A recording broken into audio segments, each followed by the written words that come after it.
Ready to unlock a secret weapon for your website that goes beyond simple analytics?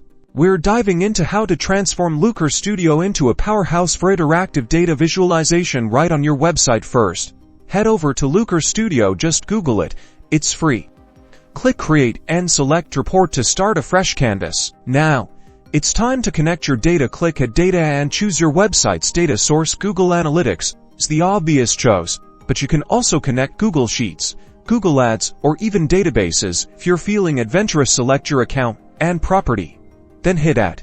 Let's build a basic chart. Click Add a Chart and choose a visualization type. A simple time series chart showing website traffic is a great starting point. Drag and drop the date dimension to the z-axis and a metric like users or page views to the y-axis. Experiment with different chart types to find what best represents your data. Pie charts are great for showing audience demographics, while bar charts work well for comparing performance across different pages. Segmentation is key. Add filters to your report to isolate specific user segments. For example, you can create a filter to only show data for users coming from a particular marketing campaign. This allows for personalized views of your site's performance. Customize the look and feel of your charts in the Style tab. Adjust colors, fonts, and background to match your website's branding. A consistent look and feel is key to maintaining professionalism. Okay, time to embed.